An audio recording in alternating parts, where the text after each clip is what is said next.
Hello, नमस्कार दोस्तों। हाय, मेरा नाम है अंशु और आप मेरे साथ सुन रहे हैं मेरी ही लिखी हुई कहानियाँ। इश्क का रंग सफ़ेद, भाग 69 एवं 70। अगले दिन मेहंदी और संगीत था। साथ में महामृत्युंजय का जाप भी था, रुद्राभिषेक भी था। ताऊ जी ने पंडित जी को बुलाकर सब चीज़ों को व्यवस्था करवा दिया था। ईशानी की हालत 24 घंटे में ही मरी जैसी हो गई थी। किसी की भी हो सकती है। इतने गर्मी के महीने में बिना पानी का रहना कोई आसान और मामूली बात नहीं था। ये एक दिन नहीं, उसे 3 दिन तक रहना था, जो कि बहुत बड़ी बात होने वाली है। पहले व्रत तो वो जैसे-तैसे करके पार कर लेती थी, क्योंकि एक दिन का रहता था। लेकिन ये व्रत कुछ ज़्यादा ही कठिन लग रहा था। कहाँ उसने सोचा था अपनी शादी एन्जॉय करेगी, लेकिन ऐसी हालत में क्या खाक एन्जॉय करेगी? उसी के हाथों से हवन भी होना था, उसी के हाथ से जप भी करना था। कुल मिलाकर पूजा पाठ में 4-5 घंटे लगने वाले थे। 4 बजे से ही उठकर इस पूजन की तैयारी हो रही थी। मिट्टी के महादेव बनाए जा रहे थे। 1 लाख के करीब मिट्टी के महादेव बनाए गए थे। पूरे गांव के लोग मिट्टी के महादेव बनाने के लिए उमड़ पड़े थे। ये पूजा बहुत ही खास होने वाली थी। अगर विधि से किया जाए तो बड़ा संकट भी टल जाता था। लेकिन गलती से भी इस पूजा का व्रत खंडित नहीं किया जाता है, नहीं तो दोष सर पर ग्रहण बनकर बैठ जाती है। धानी मेहंदी पीसने में लगी हुई थी, क्योंकि रस्म पत्ते की पिसी हुई मेहंदी से ही होने वाली थी। गांव में अभी इन चीज़ों का कुछ ज़्यादा ही महत्व था, इसलिए वो सिलवट्टे पर मेहंदी पीस रही थी।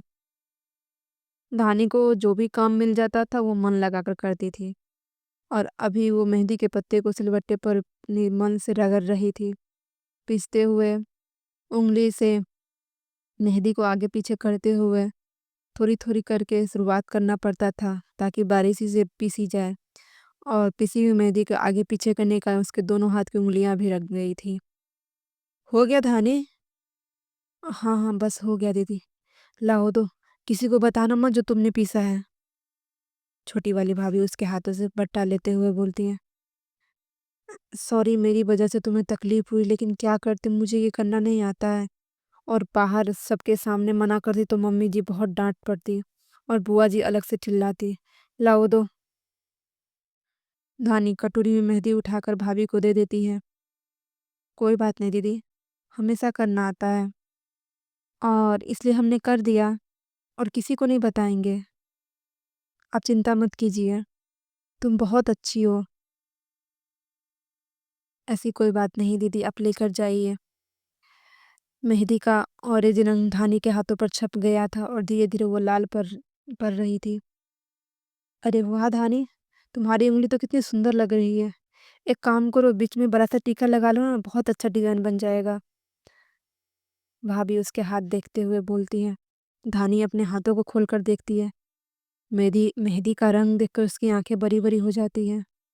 लेकिन अगले ही पल छोटी भाभी अपनी उंगली पर थोड़ा सा मेहंदी उठाते हुए उसके हथेली के बीचों बीच रख देती है।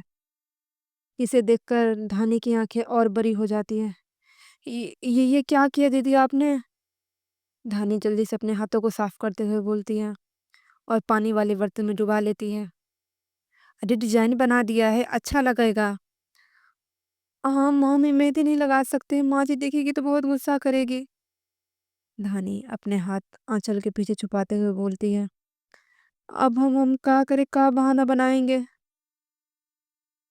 धानी सुशीला जी के बारे में सोच सोच कर ही परेशान हो जाती है, और वहाँ उनका साथ देने के लिए बुआ जी और ताही भी थी। हम हाथ छुपा कर ही रखेंगे, देख लिया किसी ने तो अनर्थ हो जाएगा।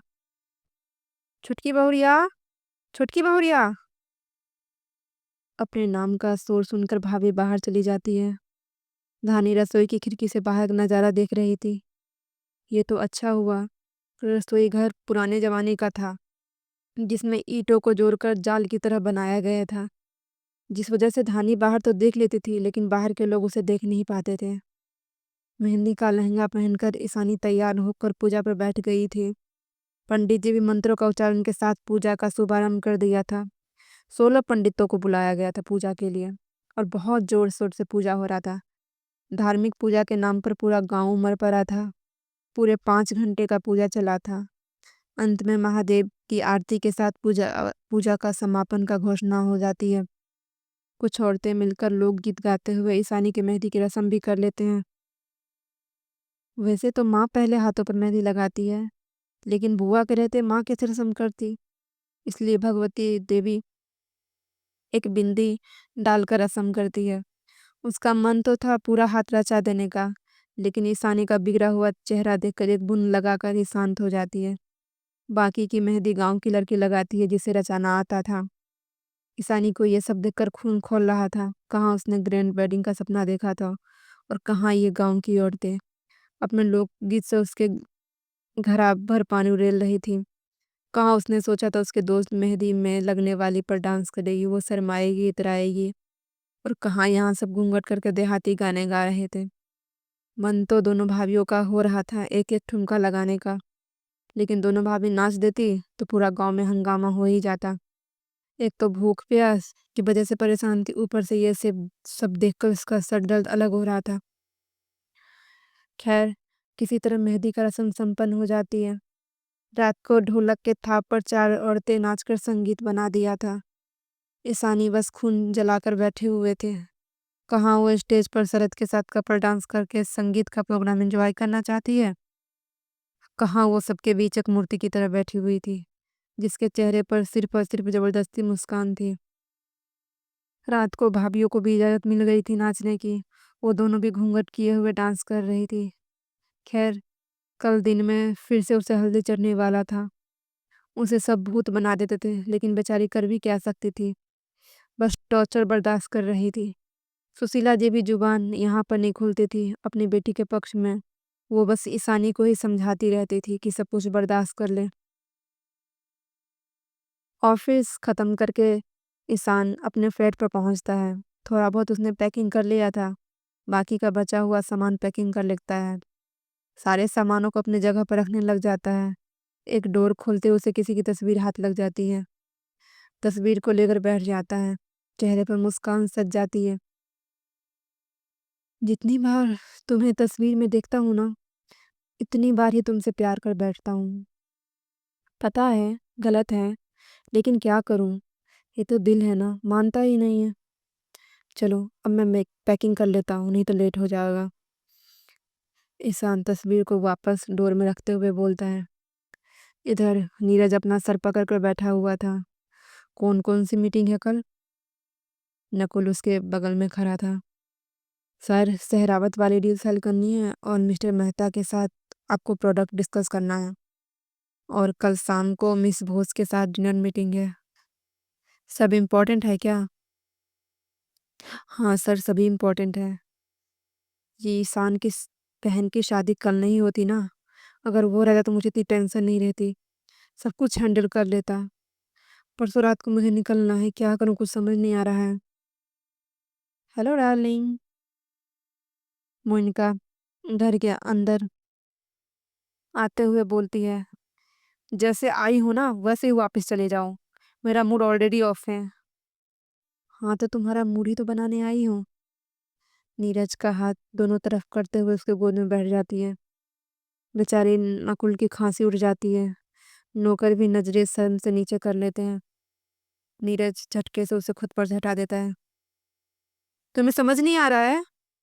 जब मैं मना कर रहा हूँ तो मेरा मन नहीं है, मेरा मूड वैसे ही ऑफ, और दिमाग मत खाओ। मोनिका अपनी बेइज्जती से तिलमिला जाती है। तुम्हारा मूड तो हमेशा ही ऑफ रहता है, मैं ही पागल हूँ जो तुम्हारे पास आती हूँ। हाँ तो मैं तुम्हें इनवाइट करने जाता हूँ क्या? चलो मेरे साथ नाइट स्टैंड करो। पता नहीं खुद को समझती क्या हो। अब जाओ, अकेले मुझे छोड़ दो। मुकुल इसे बाहर छोड़ कर आओ। ओके सर, कोई ज़रूरत नहीं है, मैं चली जाऊंगी, और देखना तुम खुद एक दिन मेरे पीछे आओगे जब मेरी ज़रूरत तुम्हें महसूस होगी तो। ठीक है, मुझे मेरी ज़रूरत पूरी करने के लिए किसी के पीछे जाने की ज़रूरत नहीं पड़ती है, समझी तुम? ज़रूरत मेरे पास खुद आती है, इसलिए खुद को मेरे सामने इतना इम्पोर्टेंट मत दो। मोनिका गुस्से से पैर पटकते हुए चली जाती है। नीरज सोच में बैठा हुआ रह जाता है। आज शादी का दिन था, सब भागम दौड़ी कर रहे थे। कल रात शायद ही कोई सो पाया था। सुबह 6 बजे ही घर में गहमा गहमी मचा हुआ था, बाहर चाय भेजने के बाद। धानी सभी औरतों को चाय छानकर बाहर बरामदे में आ जाती है। वहां पर चौकी लगा हुआ था जिस पर सब बैठकर बातें कर रहे थे। कोई सोकर उठ गया था तो कोई अभी भी नींद में ही था। लेकिन बहुओं को तो 5 बजे ही उठना होता है और दोनों भाभी उठकर तैयार हो रही थी। सबको भारी भरकम साड़ी और मेकअप करने में समय लगता था। कोई ना होने की वजह से धानी ही सबका चाय लेकर बाहर आ जाती है। अरे कब तक आएंगे ईशानी के सासरे वाले? कोनो खोज खबर ही नहीं है। हाँ जी फोन आया था उनका। वो लोग गांव के सीमा में घुस गए। 1-1.5 घंटे में हमारे गांव ही पहुंच जाएंगे। चलो बड़का घर है कि नहीं? नहीं तो क्या कहते हैं, शहरी फ्लैट वाले लड़के नौकरी वाले से तुम शादी नहीं कर रही हो ना? नहीं नहीं जी बड़का खानदान है, बहुत पैसा वाला है, आएगा तो आप देख लीजिएगा। बुआ जी चाय। सर से हल्का नीचे साड़ी किए हुए धानी सबके बीच चाय का ट्रे लेकर आ जाती है। एक केक करके सबको ट्रे में से चाय उठा कर देती है और धानी पलट कर जाने लग जाती है। तभी जी बुआ जी उसका हाथ पकड़ लेती है। ए बूधी ई का है? धानी का हाथ रात भर में मेहंदी का रंग पकड़ के लाल से अब काला होने को तैयार हो गया था। हम पूछ रहे हैं ई का है? तुम मेहंदी लगाई हो? बुआ जी की गरजती आवाज सुनकर धानी के साथ साथ पूरे घर वाले कांप उठते हैं। दोनों भाभियां भी अपने कमरे से बाहर निकल कर आ जाती है। नहीं नहीं बुआ जी, तो ये तुम्हारे हाथ में लगा कैसे? तुम्हारी हिम्मत कैसी हुई सुहाग की निशानी लगाने की? धानी बस रोते हुए नाम में सर हिला रही थी। ए बिट्टू के माई, इका कुछ सिखाई नहीं हो? हमरे बिट्टू मर गया और ये सिंगार करके घूमेगी? बुआ जी वो छोटी भाभी कुछ बोलने ही वाली थी। चुप रहो बोरिया, तुमको अकल नहीं है ना? जब बड़े बात करते तो छोटों को बोलना नहीं चाहिए। ताई जी अपनी बहू को पीछे खींच लेती हैं। हम पूछ रहे हैं काहे मेहंदी लगाई हो? ज्यादा सिंगार सोच रहा है तुमको? अभी तुम्हारा सिंगार निकालते हैं, रुको। जब ये मेहंदी वाला हाथ आग में जलाएंगे ना तब तुम्हारे सर पर से सिंगार का भूत उतरेगा। सब बुआ जी के बात सुनकर अपने मुंह पर हाथ रख लेते हैं। अभी आंगन में मर्दों को आने की इजाजत नहीं थी क्योंकि बहुएं थी घर में। इसलिए ससुर जेठ बाहर ही रहते थे। इसलिए सब बाहर बरामदे पर ही रहते थे। वहीं खाते पीते थे और रात को बस सोने के लिए आते थे। इसलिए आंगन में बस औरतें ही थी। आंगन के कोने में चूल्हे जल रहा था। गाय भैंस के लिए चारा पकता था। बुआ जी उसका हाथ पकड़ खींचते हुए उस चूल्हे की ओर ले जाती हैं और उसका हाथ पकड़कर चूल्हे के अंदर डालने वाली होती है तभी कोई धानी का हाथ पकड़ लेता है। क्या हो रहा है यहाँ पर? अब क्या कर रही हो बुआ जी? ईशान रात को 2 बजे के करीब ही पहुंचा था और वो अभी भी सो ही रहा था। सबकी आवाज़ सुनकर बाहर आता है तो बाहर का नज़ारा देखकर उसे गुस्सा चढ़ जाता है। ए, इसका हाथ छोड़ो। छोड़ दूंगा, पहले आप इसका हाथ छोड़िए। और क्या बात हो गई? मेहंदी ही तो है, इसमें इतना हंगामा करने की क्या जरूरत है? हाँ बुआ जी, धानी ने मेहंदी जानबूझकर नहीं लगाया था। वो जो आपने मुझे मेहंदी पीसने के लिए दिया था ना, वो कल धानी नहीं पीसा था, इसलिए गलती से उसके हाथों में लग गया। छोटी भाभी डरते डरते हुए ही अपनी बात कह जाती है। बुआ जी उसे जलती हुई आंखों से घूरती है। बाकी नजर धानी के पकड़े हुए ईशान के हाथ पर चला जाता है जो उन्हें किसी अनहोनी का संदेश दे रहा था। गुस्से से धानी का हाथ छोड़ देती है। अब तुम भी छोड़ो बिटवा इसका हाथ। ईशान भी धानी का हाथ छोड़ देता है। एक बात आप लोग कान खोलकर सुन लीजिए, अगर इन्हें इस तरह से टॉर्चर किया गया तो मुझे 1 मिनट लगेगा पुलिस को बुलाने में, समझे आप लोग? ईशानी अपने ताई बुआ और माँ की तरफ देखते हुए बोलता है, ये भी इंसान है, इसलिए इन्हें इंसान की तरह ट्रीट कीजिए। सुशीला जी हमेशा धानी के ऊपर बातों का ही टॉर्चर करती थी। मारपीट कभी नहीं करती थी उसके साथ। बस ताना और खाना से उसका जीना हराम करती थी। होली वाले दिन भी पहली बार उन्होंने हाथ उठाया था, इसलिए ईशान ने माफ़ कर दिया था। लेकिन वो इस तरह का टॉर्चर तो बिल्कुल भी बर्दाश्त नहीं कर सकता है। आप जाइए अंदर। ईशान धानी को बोलता है तो धानी अपने कमरे की तरफ चली जाती है।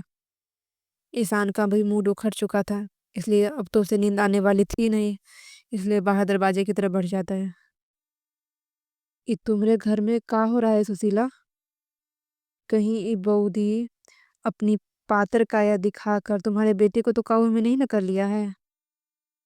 नहीं नहीं जीजी, हमारा ईशान बहुत अच्छा है, भाभी मानता है। भाभी माँ समान मानता है, ऐसा कुछ नहीं है जीजी जैसा आप सोच रही है। सुशीला जी अपनी ननद को समझाती है। हाँ, ना ही हो ऐसा कुछ तभी बेहतर है, नहीं तो ऐसा कुछ हो रहा है तो अनर्थ कर रही हो। एक बेटे को तो खा ही गई, दूसरे बेटे को भी खा जाएगी और डकार भी नहीं लेगी, फिर बैठे रहना जिंदगी भर अकेले। नहीं नहीं जीजी, ऐसा कुछ नहीं है। हम जाओ अपनी राजकुमारी को उठाओ, हल्दी की तैयारी करते हैं। जी जी जी। सुशीला अपनी बेटी को उठाने चली जाती है। अरे चूहिया उठना, कितना सोएगी? शरद के कंधे पर सर रखे रिया बेफिक्री सी सो रही थी। भाई सोने दो ना। अरे उठ, देख हम गांव में आ गए। इतना एक्साइटेड हो रही थी गांव में आने के लिए, अब देखने के बजाय सो रही है। रिया आंखें खोलकर देखती है तो सूरज की पहली किरण उनकी गाड़ी की खिड़की से ही टकरा रही थी। खेतों में धान की रोपाई का समय हो गया था, पूरा तरफ हरा भरा धान खेत में लहलहा रहा था। सब कुछ बहुत मनभावन लग रहा था, बस रास्ते को छोड़कर, जिसमें हर 2 सेकंड के बाद गाड़ी उछल रही थी। ये गांव वाले लोग सड़क क्यों नहीं बनाते हैं भाई? रिया उछलने से परेशान हो गई थी। अरे बेवकूफ, गांव व शहर वाले सड़क नहीं बनाते, सरकार बनाती है। लेकिन दिल्ली की सड़कें तो नहीं टूटी रहती है ना, वो मेट्रो सिटी है और ये गांव है। अच्छे से बैठ जाओ। ये हम कब तक हिचकोले खाने वाले हैं, जब तक हम अपने डेस्टिनेशन पर नहीं पहुंच जाते हैं। धीरे धीरे वो लोग गांव के चौक पर आ गए थे। चौक पर ताऊ जी और कैलाश जी और गांव के कुछ लोग उनके स्वागत में खड़े थे। एक एक करके दर्जन काली गाड़ियां रुकती है। अरविंद जी, गोविंद जी, फूफा जी, मौसा जी सब बाहर निकल कर आ जाते हैं। हाथों में बड़े बड़े गेंदा के फूल के माला थे, जो उनके स्वागत में पहनाने के लिए खड़े थे। स्वागत है समधी जी, आप सबका हमारा छोटे से गांव में स्वागत है। कोनो तकलीफ तो नहीं हुई ना? ताऊ जी गर्मजोशी से बोलते हैं। नहीं नहीं समधी जी, कैसी तकलीफ होगी, बहुत अच्छा लग रहा है, गांव का वातावरण अच्छा है। आराधना जी, भावना जी, रिया सब बाहर आ जाते हैं। रिया का जीन्स और क्रॉप टॉप देखकर गांव वाले की आंखें हैरानी से बाहर बड़ी हो जाती है। सबको अपनी तरफ घूरता पकड़ रिया अपने आगे पीछे देखने लग जाती है। उसके पीछे कोई और भी है क्या? पागल, सब तुझे ही घूर रहे हैं। हाँ लेकिन क्यों भाई? पता ही नहीं, जा अंदर जाकर बैठ जा। लेकिन मुझे भी ये माला पहनना है। मैं अंदर आके तुझे पहना दूंगा, भी अंदर जा। शरद उसे कहता है तो रिया मुंह बनाते हुए वापस अंदर चली जाती है। ये क्या बात हुई भला? मैं कोई अजूबा लग रही हूँ जो सब मुझे इस तरह से घूर रहे हैं? लगता है यहाँ के लोगों ने सुंदर लड़की देखी ही नहीं है। हमारे जमाई बाबू ये है। ताऊ जी शरद के सामने आते हुए बोलते हैं। हाँ हाँ हाँ। ताऊ जी बड़ा सा गुलाबों का हार शरद के गले में पहना देते हैं। अब वो अलग हार जमाई को पहनाकर मान दे रहे थे, लेकिन शरद हैरान था। ये जयमाला मुझे ईशानी पहनाएगी या अंकल? खैर बेचारा दांत दिखाकर रह जाता है। अरविंद जी उसे इशारों में पैर छूने के लिए कह रहे थे, वो भी इशारा समझते हुए जल्दी से ताऊ जी का पैर छू लेता है। खुश रहिए, आबाद रहिए। अब अपनी गाड़ी आप लोग हमारे पीछे लाइए, हमने आप लोगों का ठहरने का इंतजाम कर दिया है। जी। सब वापस गाड़ी में बैठ जाते हैं और ताऊ जी के पीछे चल देते हैं। वैसे तो ताऊ जी का घर बहुत बड़ा था, लेकिन शादी से पहले दूल्हा दुल्हन नहीं मिल सकते थे और एक ही घर में नहीं रह सकते थे, और बारात जब तक चलकर नहीं आएगी दरवाजे पर तो कैसा स्वागत। इसलिए गांव के शुरुआत में ही एक बहुत बड़ी हवेली थी, जहां पर इन लोगों को रहने की व्यवस्था किया गया था। गांव के सबसे बड़ा हवेली था, जहां पर सारे सुख सुविधाएं संपन्न थी। एक 2 कमरे में एसी भी लगी हुई थी। आए हुए शहरी बाबू के लिए गांव के लोगों ने खाली कर दिया था, ताकि उन्हें किसी भी प्रकार की परेशानी ना हो। گھر بھی نئے زمانے کے طریقے سے بنا ہوا تھا تو سب کچھ رہنے لائق لگ رہا تھا۔ سب تھکے ہونے کے کارن جاتے ہی ناشتہ پانی کر کے نڈھال ہو جاتے ہیں۔ شام میں باراتی جانے کی تیاری ہونے لگ جاتی ہے۔ ہر ہر مہادیو دوستو، تو آج کا بھاگ یہیں ختم ہوتا ہے۔ ملتے ہیں جلدی ہی نئے بھاگ کے ساتھ۔